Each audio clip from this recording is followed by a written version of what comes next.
The gunshot echoed through the valley below, and Dustin Cross jerked his head up from mending the fence around his small mountain pasture, watching as a lone figure scrambled up the narrow trail that led to his isolated homestead in the San Juan Mountains of Colorado Territory.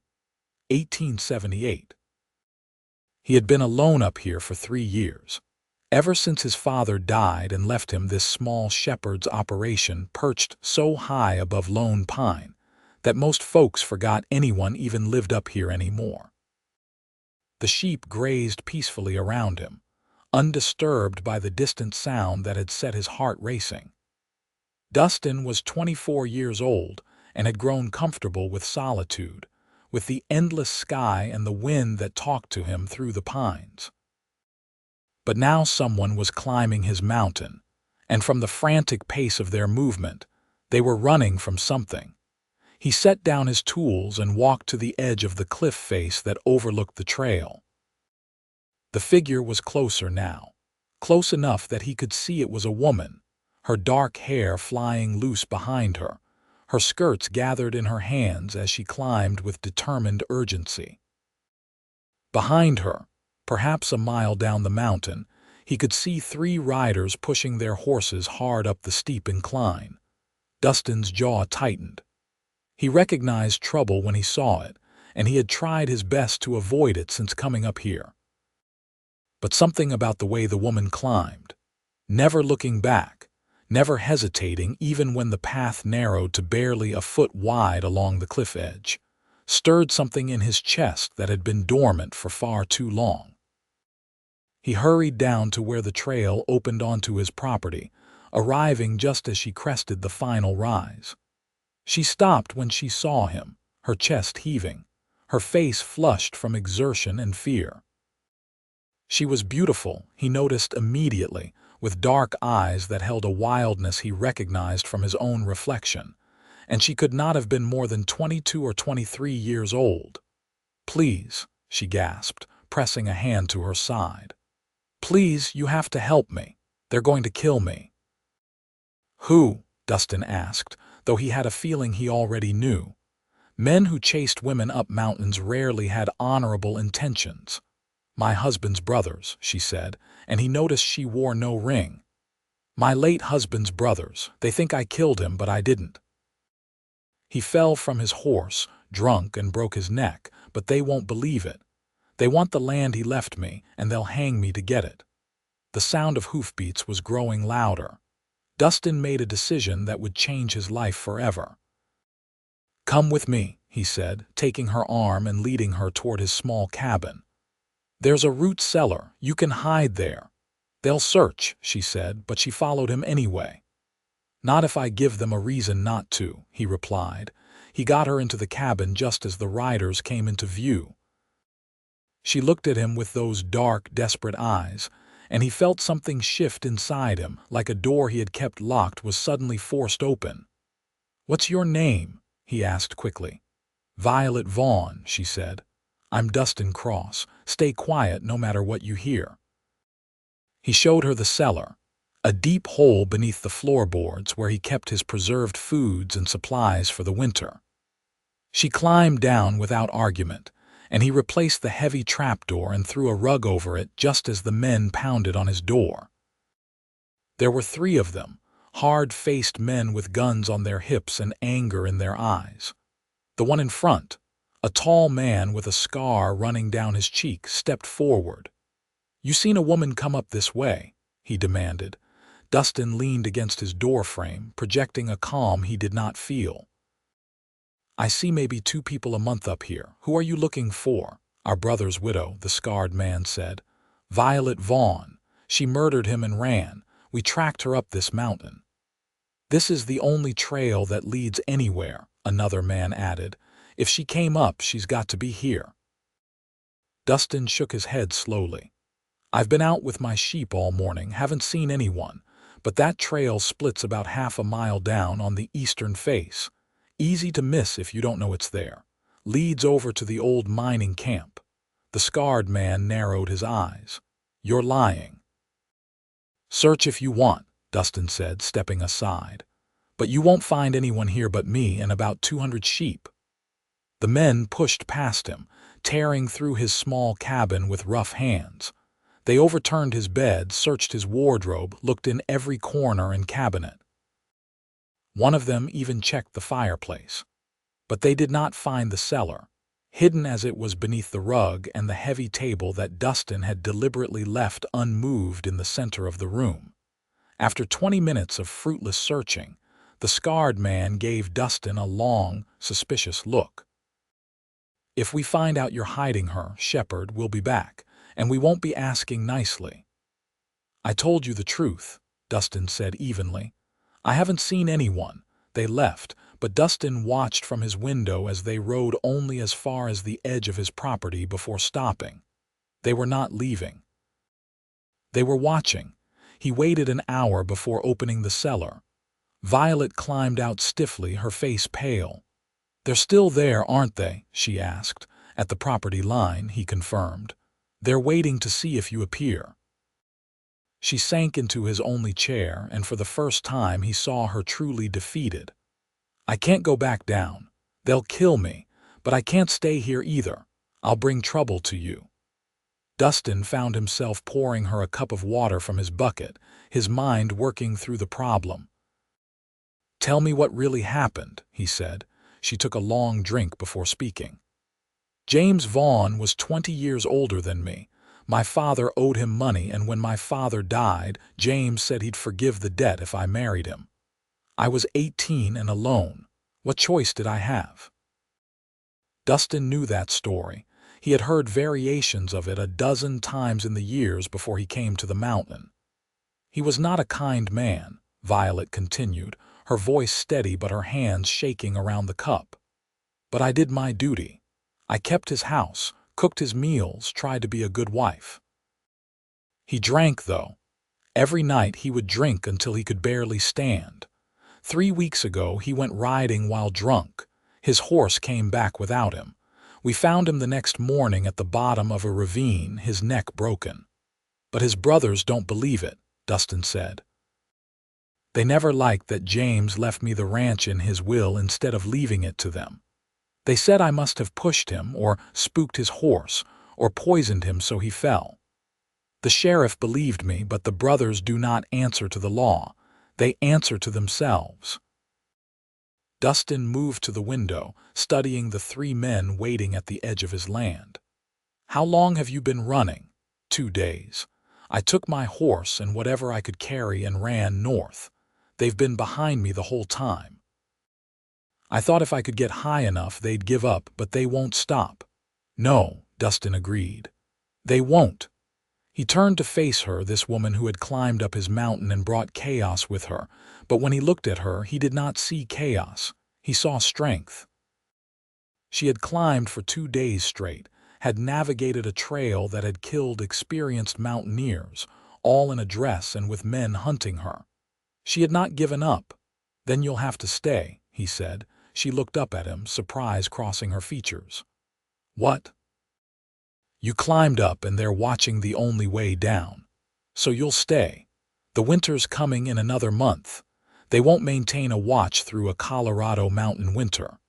Come spring, we'll figure out how to prove your innocence and get you your ranch back." "I can't ask you to do that," Violet said, standing.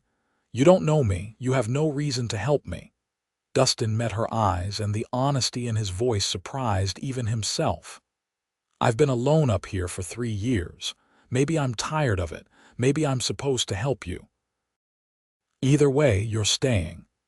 The relief that washed over her face was almost painful to witness. She had been holding herself together through sheer will, and now that someone offered her sanctuary, he could see her beginning to crack. "I'll work," she said quickly. "I'm good with animals. I can cook, clean, mend. I won't be a burden." "We'll figure it out," he said. Over the next few days, an unusual rhythm developed.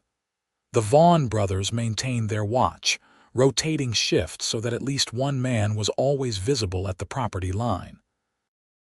Dustin went about his work as normally as possible, tending his sheep, repairing fences, preparing for winter. Violet stayed inside during the day, out of sight, but in the evenings, when darkness concealed her movement, she would come out and help him with the work. She was true to her word. She could handle the sheep with a gentle confidence, knew how to preserve food for winter, and could cook better than anyone Dustin had ever known. His small cabin, which had been merely a place to sleep between work, began to feel like something more. They talked in the evenings after the work was done, and they sat by the fireplace.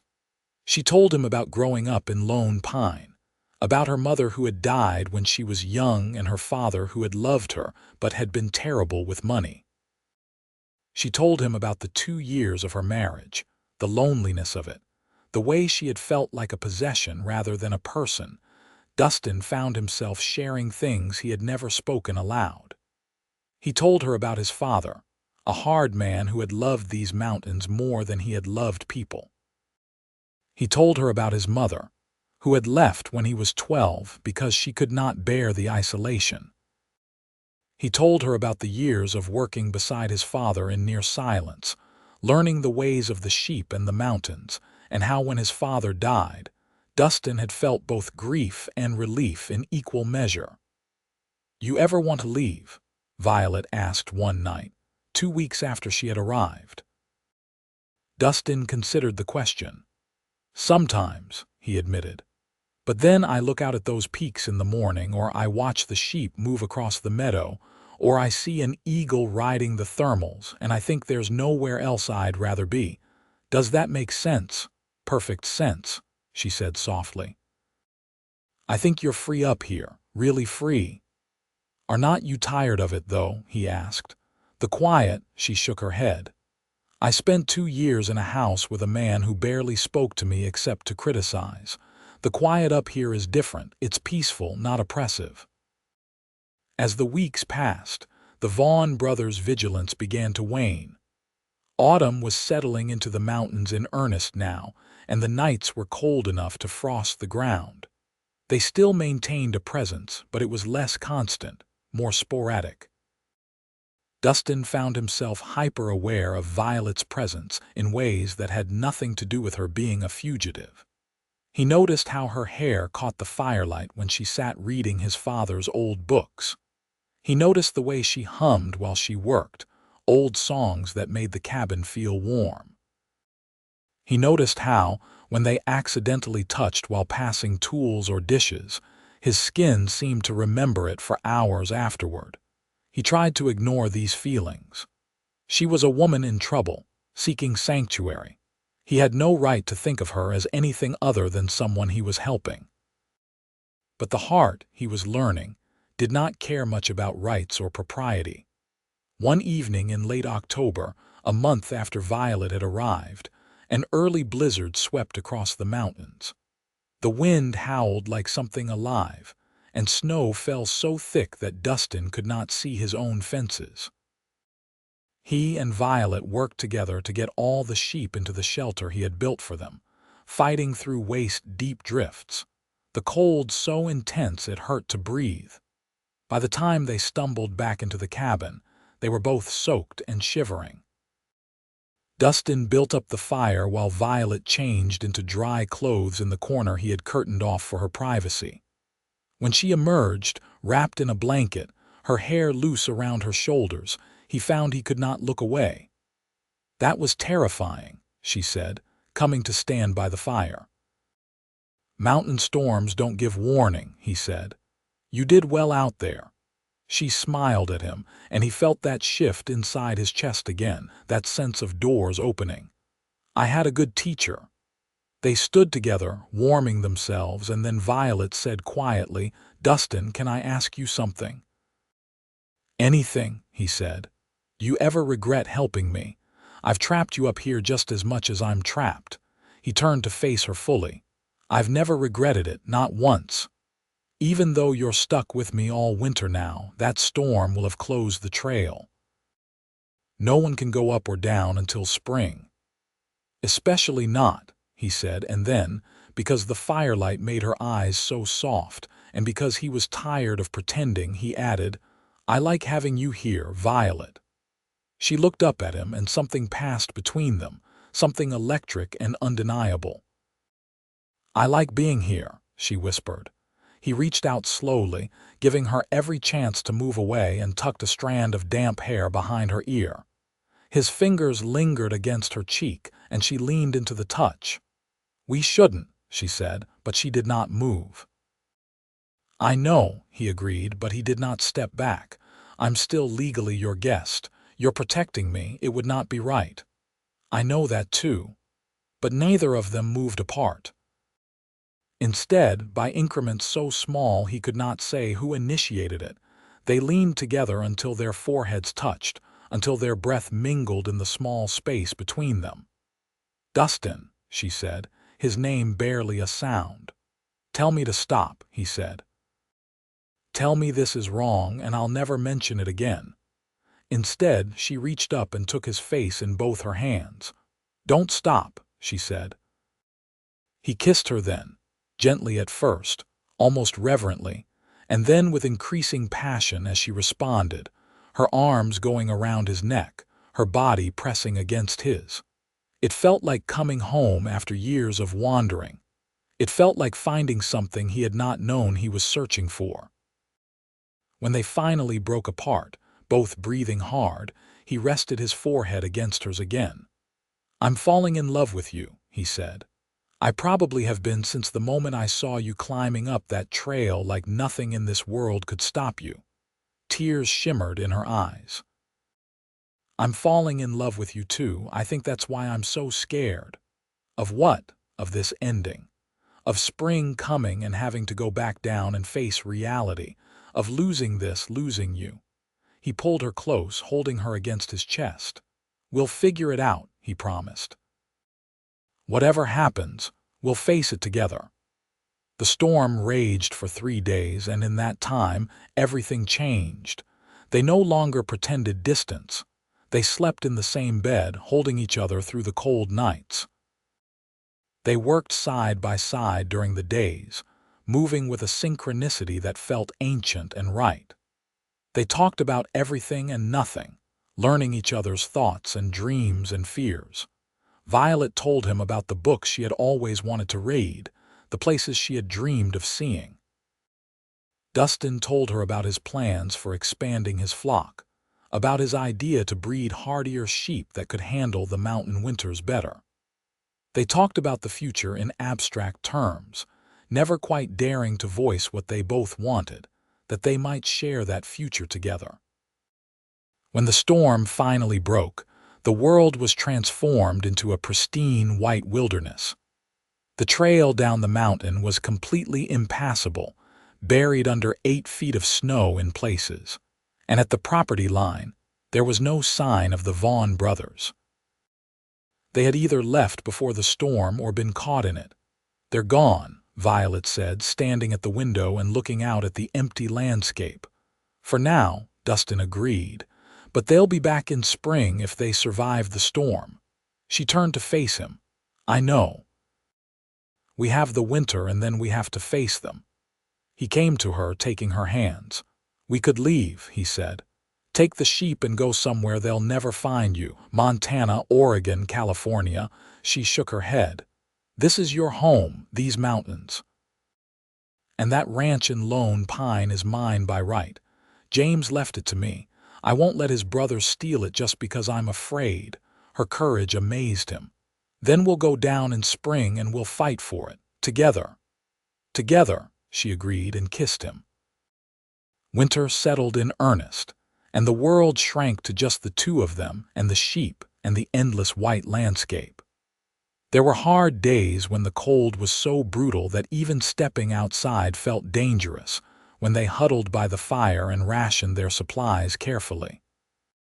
But there were also beautiful days, when the sun turned the snow into a field of diamonds, and they walked through the quiet landscape hand in hand. And Dustin thought he had never been happier in his entire life. On Christmas Eve, he gave her a gift he had been working on in secret, a carving of a mountain sheep he had made from a piece of pine. It was not much, but she held it like it was precious. "I didn't have anything to give you," she said, her voice thick with emotion. "You gave me yourself," he said. "That's more than enough." She kissed him then, deep and long, and they made love in front of the fire while the snow fell softly outside, and Dustin felt a completeness he had never imagined possible. In January, during a brief warm spell, Violet asked him to teach her to shoot. "If we're going to face the Vaughn brothers in spring, I need to be able to protect myself," she said. He set up targets and taught her to handle his rifle, then his pistol. She was a quick learner, her hands steady, her focus intense. After a week of practice, she could hit a target at 30 yards more often than not. "You're good at this," he said, impressed. "I'm motivated," she replied.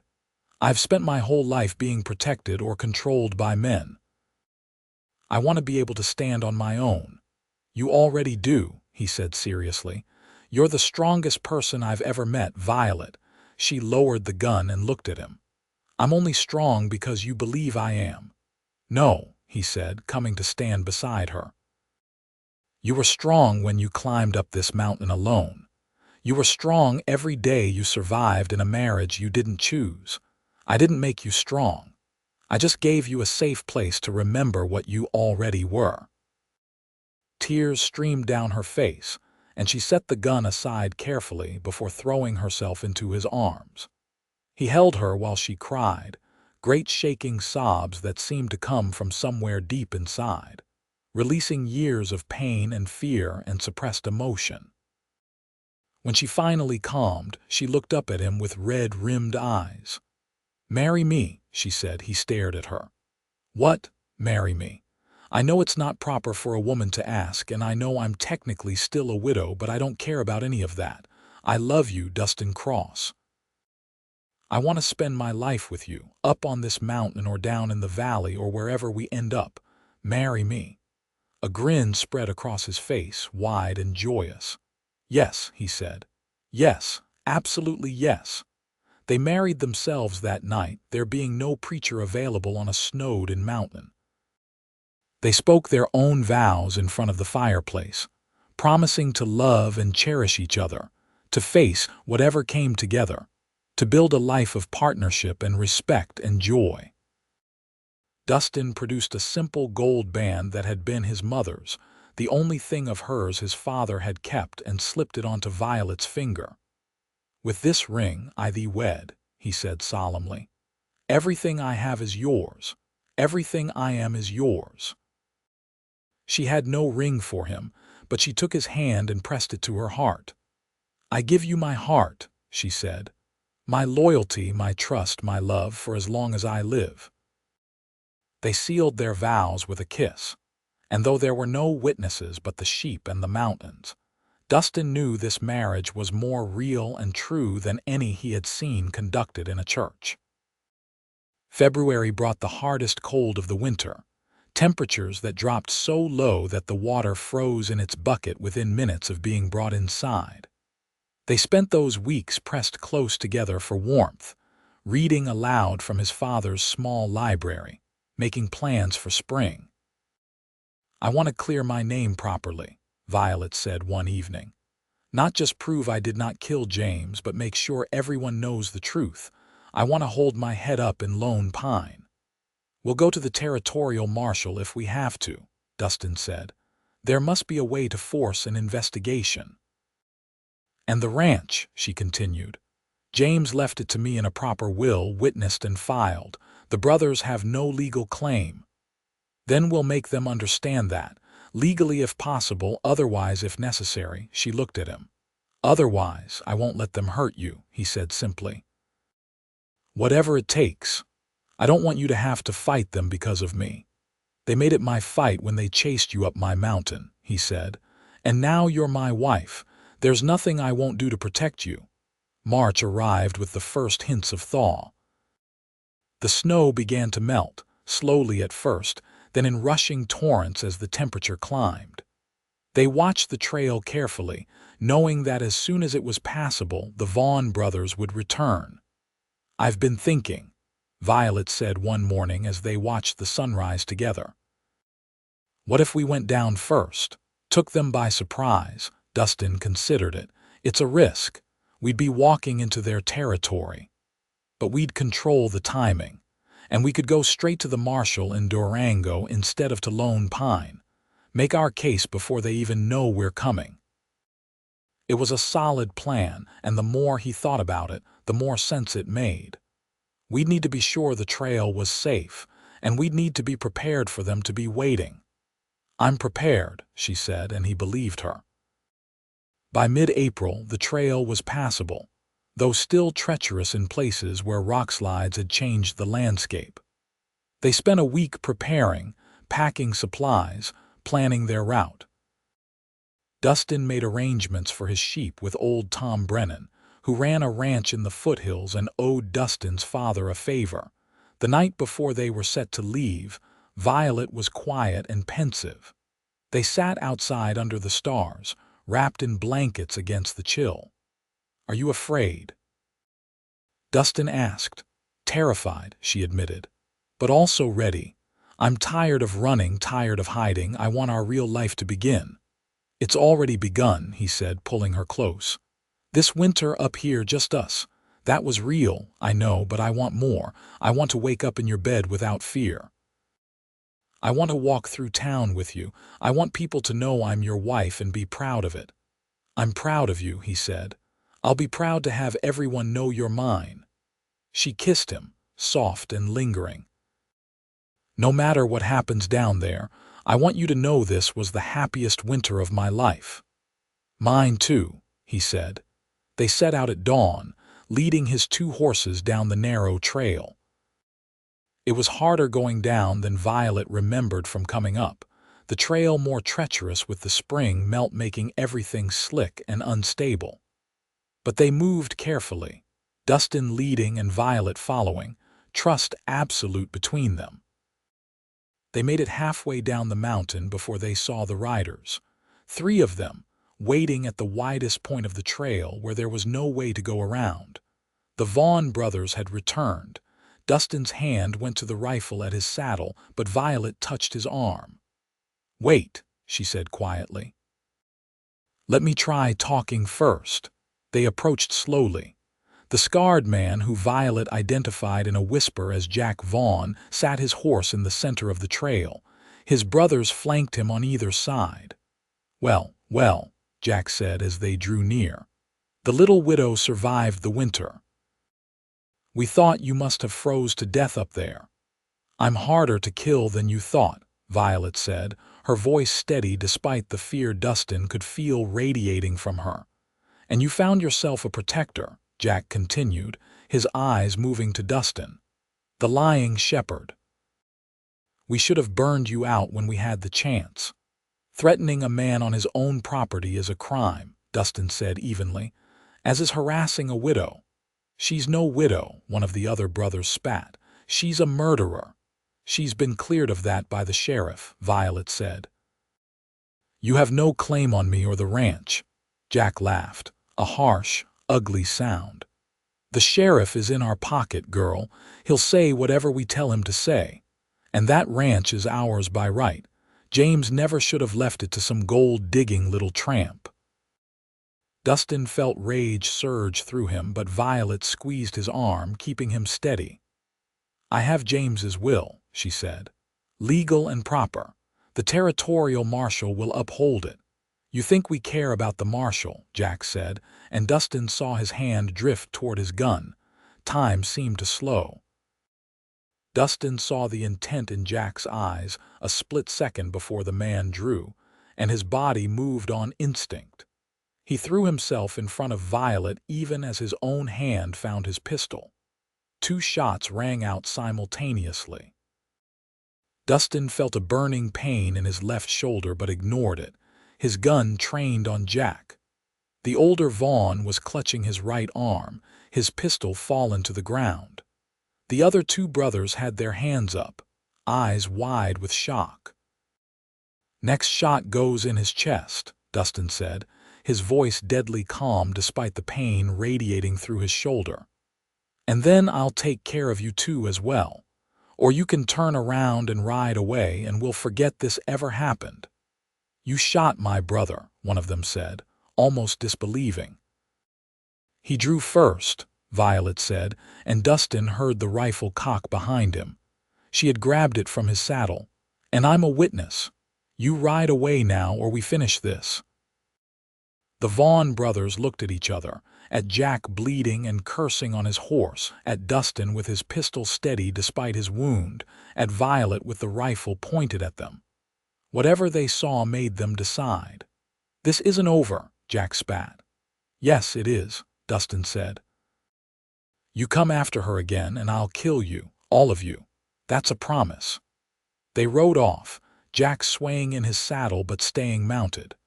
Dustin waited until they were out of sight before lowering his gun, and then his knees nearly buckled. Violet was at his side immediately. "You're shot," she said, her voice high with panic. "Oh God, Dustin, you're shot." "It's just my shoulder," he said, though the pain was intense now that the adrenaline was fading. "Went through clean, I think." She got him off his horse and examined the wound, her hands shaking but competent. "We need to get you to a doctor." "Durango," he managed. "We go to Durango, get the marshal, file charges, make this official. You need medical attention." "I need you to be safe," he said, looking into her eyes. "The marshal first, then a doctor. Can you help me back on my horse?" She wanted to argue, he could see it, but she also knew he was right. They were only a few hours from Durango now, and if they could reach the marshal before the Vaughn brothers regrouped, they might actually end this. She helped him mount, and they rode hard for Durango. Dustin felt light-headed from blood loss, but he clung to his saddle and to consciousness with equal desperation. Violet rode beside him, constantly checking to make sure he was still upright. They reached Durango just after noon, riding straight to the marshal's office. Violet practically fell off her horse in her haste to get help, and within minutes, the marshal, a lean man named Carson, was helping Dustin inside while his deputy ran for the doctor. "Someone want to tell me what happened?" Carson asked as he eased Dustin into a chair. Violet told the story in a rush, words tumbling over each other. James's death, the accusations, her flight up the mountain, the winter in hiding, the confrontation on the trail. Carson listened intently, his weathered face unreadable. When she finished, he was quiet for a moment. Then he said, "I heard about James Vaughn dying. Heard the brothers were making noise about it being murder, but I also heard the sheriff in Lone Pine ruled it an accident." "He did," Violet said, "but the brothers won't accept it." "Just shot at us on the trail," Dustin added, gritting his teeth as the doctor arrived and began examining his shoulder. "Unprovoked," Carson nodded slowly. "That's attempted murder, and harassment, and probably half a dozen other charges I can think of." He looked at Violet. "You have that will you mentioned." She produced it from her saddlebag and Carson read it carefully. "Looks legal to me, and I know the witnesses, both upstanding citizens." He handed it back to her. "Far as I'm concerned, madam, that ranch is yours by right. The Vaughn brothers have no claim." Relief washed over Violet's face. "So you'll help us?" "I'll do better than that. I'll ride to Lone Pine myself and make it clear that if they bother you again, they'll be answering to territorial law. That ought to put the fear of God in them." The doctor, meanwhile, was cleaning Dustin's wound. "You're lucky," he said. "Went clean through the muscle, missed the bone and major blood vessels. You'll be sore for a while, but you'll heal fine if you keep it clean and don't do anything stupid." "Define stupid," Dustin said through gritted teeth as the doctor began stitching. "Like getting into gunfights on mountain trails," the doctor replied dryly. Violet took Dustin's good hand and held it while the doctor worked. Her grip was tight, and he could see tears in her eyes that she was fighting to hold back. When the doctor finished and left with instructions for care, Carson stood. "You two should stay in town a few days while that heals. Get some rest. I'll head to Lone Pine tomorrow and sort this out." "Thank you, Marshal," Violet said. After Carson left, they sat together in the small office, the adrenaline finally wearing off and leaving them both shaking. Violet leaned her head against Dustin's good shoulder, careful not to jar the injured one. "You threw yourself in front of me," she said quietly. "Of course I did. You could have been killed. So could you? I wasn't going to let that happen." She lifted her head and looked at him, her dark eyes shimmering with unshed tears.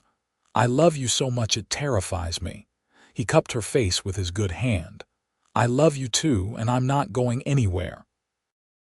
They found a boarding house that would take them, and Violet helped Dustin up to a small but clean room. She tended to his wound with careful attention, changing the dressing exactly as the doctor had shown her, and then helped him into bed. That night, she held him as gently as she could, mindful of his injury, and he fell asleep to the sound of her heartbeat, and the knowledge that they had faced the worst and survived. Marshal Carson was true to his word. He rode to Lone Pine and found the Vaughn brothers at their ranch. According to what he told Dustin and Violet later, he made it very clear that any further harassment of Violet would result in their arrest and trial for attempted murder. Jack, still nursing his wounded arm, apparently decided that a dead brother's ranch was not worth a hanging. Carson also spoke to several people in Lone Pine who had known James Vaughn, and the story that emerged was consistent.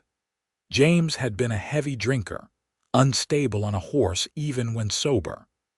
Multiple people had seen him fall off, or nearly fall off his horse in the months before his death. The idea that Violet had somehow caused his fatal fall became laughable in the face of this evidence. The sheriff in Lone Pine, who had ruled it an accident all along, was relieved to have the territorial marshal backing his decision. He made a public statement clearing Violet of any suspicion and recognizing her legal ownership of the Vaughn ranch. A week after the shooting, Dustin's shoulder healing well, they rode out to see the ranch. It was a beautiful property, a wide valley with good water and better grazing land. The house was solid, built of timber and stone, much larger than Dustin's mountain cabin. Violet walked through it slowly, touching things, remembering. "I was never happy here," she said quietly. "But it's mine now. I can make it something different." Dustin came to stand beside her. "What do you want to do with it?" She turned to him. "I want to sell it," she said decisively. "Or lease it maybe. I don't want to live here. Too many bad memories." "You're sure?" "Completely. My life is up on that mountain now with you."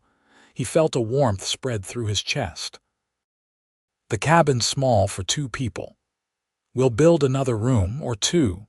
We'll need space eventually if we're going to have children." The casual way she said it, the assumption that their future included children, a family, a life built together, made him pull her close and kiss her soundly. "How many children are we having?" he asked when they broke apart. "I don't know. How many do you want?" "Enough to help with the sheep," he said, grinning. She laughed, the sound bright and free. "Then we better get started." They leased the ranch to a young family looking to get started in ranching, using the income to buy more sheep and supplies for expanding Dustin's operation. They spent the spring and summer building an addition to the mountain cabin. 2 new rooms that gave them space for a real kitchen and a bedroom large enough for a proper bed. Violet proved to have a good head for business. She negotiated better prices for Dustin's wool, found new markets in Denver and even as far as San Francisco. The shepherd who had barely scraped by became modestly prosperous under her management. In August, she told him she was pregnant. They were sitting on the porch they had built on the front of the cabin, watching the sunset paint the peaks gold and purple, and she just turned to him and said, "We're going to have a baby." Dustin felt his heart might burst from happiness. He pulled her onto his lap, careful and gentle, and held her close. "When?" he managed to ask. "February, I think. A winter baby. Appropriate since we fell in love in winter. She kissed him, soft and sweet. I want to name him after you if it's a boy, and if it's a girl. Victoria, maybe, after my mother. As summer turned to fall, they prepared for the baby and for another winter. This one would be different, though. They were not hiding, not afraid. They were building a life. Tom Brennan, the rancher who helped with the sheep, became a regular visitor and friend. He brought his daughter, Elena, with him once, a shy girl of 19 who looked at the mountains with the same wonder Violet remembered feeling. She and Elena became friends, and it eased some of Violet's loneliness to have another woman to talk to. In October, they made a trip down to Lone Pine for supplies. People stared at first, whispers following them through the streets. But Violet held her head high, Dustin's hand in hers, and ignored them.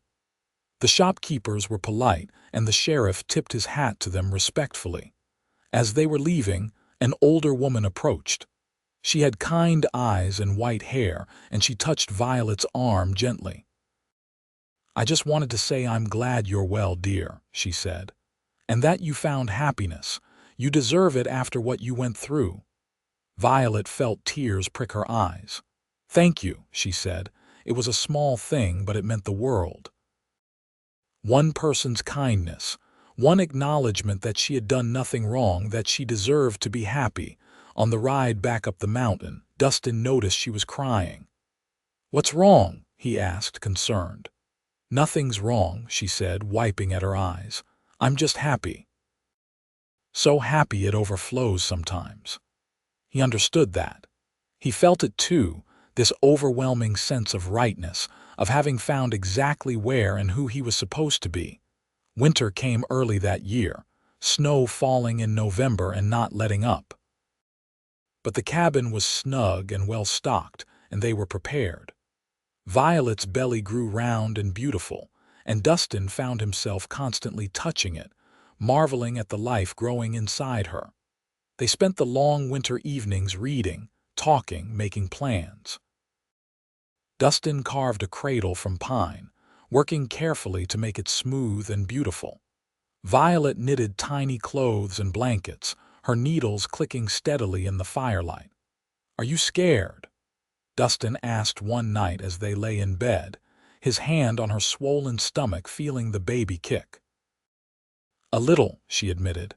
"Childbirth is dangerous, but I'm not really afraid. I have you. I'll take care of you," he promised. "Both of you."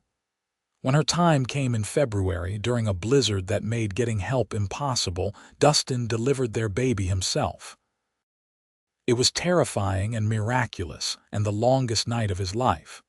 But when he finally placed their son in Violet's arms, both of them crying and bloody and beautiful, he knew he would never forget this moment as long as he lived. "He's perfect," Violet whispered, counting tiny fingers and toes. "Like his mother," Dustin said, kissing her forehead. They named him Daniel Carson Cross, the middle name in honor of the marshal who had helped them.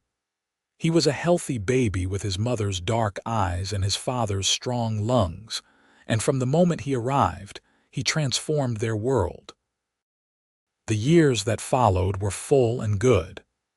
Daniel grew strong and curious, and by the time he was 3, he was following Dustin everywhere, learning about the sheep and the mountains. Violet had another baby when Daniel was 2, a daughter they named Victoria Grace, who had her father's light eyes and her mother's fierce spirit. The cabin expanded again, growing organically as their family grew. What had started as a simple shepherd's shelter became a real home, filled with love and laughter and the chaos of children. Dustin's sheep operation became one of the most respected in Colorado. His breeding program produced animals that could thrive in the harsh mountain environment, and ranchers from 3 territories bought his stock. Violet's business acumen meant they were comfortable, even prosperous, though they never lost their appreciation for the simple things. They made regular trips to Lone Pine, and over time, Violet's reputation was fully restored. She became known not as the woman accused of murder, but as the savvy businesswoman who had survived tragedy and built something beautiful. The ranch she leased continued to provide income, and eventually she sold it to the family who had been working it, giving them a fair price and the chance to own their own land. The Vaughn brothers disappeared from their lives entirely. Jack left Colorado after his arm never healed properly, and the other two brothers sold their property and moved east. Violet never saw them again, and she was grateful for it. Tom Brennan's daughter Elena eventually married a nice young rancher and settled in the foothills. She and Violet remained close friends, their children growing up together during the summers when the trail was passable. On their 10th anniversary, Dustin took Violet to the spot where she had first crested his mountain, where he had first seen her climbing with such determination. They stood there together, looking out over the valley far below and then up at the peaks that surrounded them. "You ever regret it?" he asked. "Climbing up and never climbing back down?" She leaned against him, still fitting perfectly in the circle of his arms after all these years. "Never," she said. "Best decision I ever made, even though you were running for your life, especially because of that. If I had not been desperate, I might not have been brave enough to climb this high, and I would have missed all of this." He kissed the top of her head. "I'm glad you climbed my mountain. I'm glad you let me stay." They had 3 more children over the years, twin boys when Victoria was 4, named Thomas and Samuel, who were wild and fearless and kept Violet constantly on her toes. And finally, when Violet was 32 and thought she was done having babies, a surprise daughter named Clara who was gentle and thoughtful and loved the mountains even more than her siblings. Dustin taught all his children to respect the land, to handle the sheep with care, to read the weather and the seasons. Violet taught them to read and write and figure, to negotiate and plan, to stand up for themselves and for what was right. Daniel, the oldest, eventually took over the main sheep operation, expanding it even further. Victoria married a rancher from the next valley over and started her own ranch with her husband. The twins became traders, traveling between Colorado and California, buying and selling goods. Clara never married, instead staying on the mountain and becoming a renowned breeder of sheep dogs. As Dustin and Violet grew older, they settled into a comfortable rhythm. They spent their days working together as they always had, though the work was lighter now with children and grandchildren to help. They spent their evenings on the porch Dustin had built, watching the sun set over the peaks, holding hands and talking about everything and nothing. On their 30th anniversary, surrounded by children and grandchildren, someone asked Violet to tell the story of how she met Dustin. She looked at her husband, his hair gray now but his eyes still bright and loving, and smiled. "I climbed a mountain," she said simply. "And I found everything I was looking for at the top." Dustin squeezed her hand. "I was alone," he added. "And then she arrived and I was never alone again."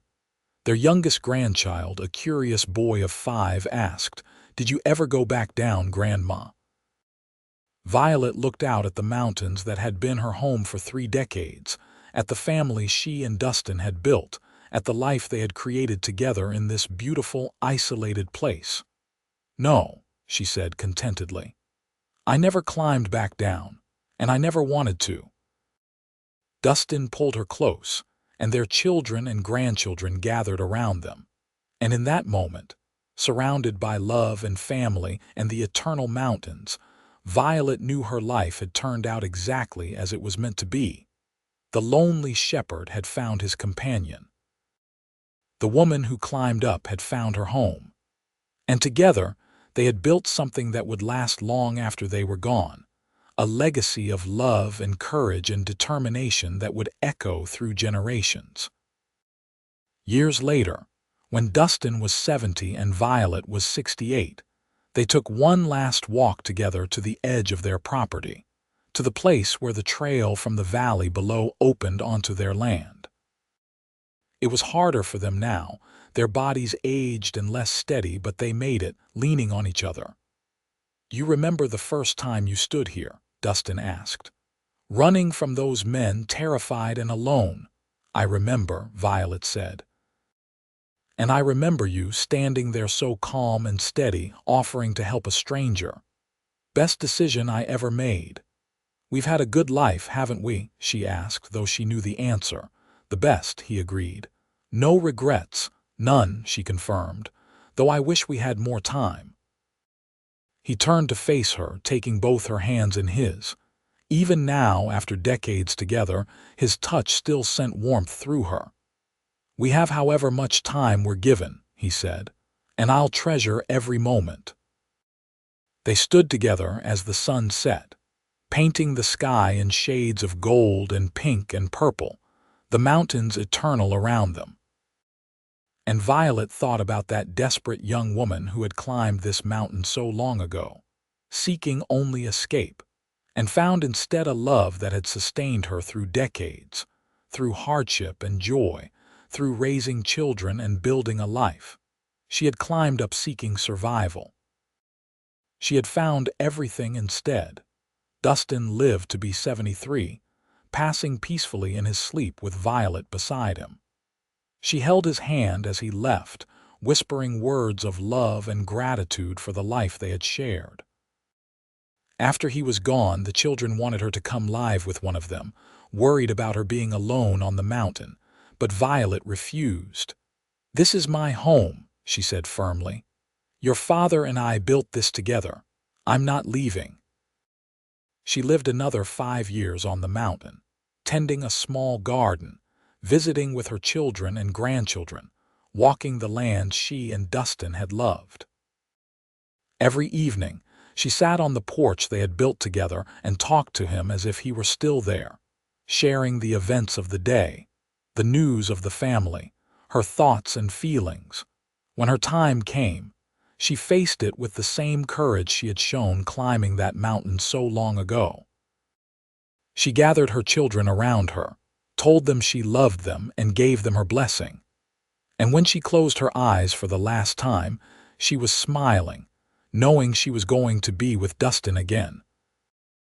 They buried her next to him on the mountain, in a spot they had chosen years before, where you could see the whole valley spread out below and the peaks rising above. Their children erected a simple stone marker that read, "Dustin Cross and Violet Cross." He was alone. She climbed up, and together they found home. Their descendants continued to work the mountain for generations, each one hearing the story of the lonely shepherd and the woman who climbed up and never climbed down. It became family legend, a reminder of courage and love and the power of taking chances. And on quiet evenings, when the wind whispers through the pines and the sheep graze peacefully on the mountainside, some swear you can still see them, Dustin and Violet, walking hand in hand along the edge of the cliff, their love eternal as the mountains themselves.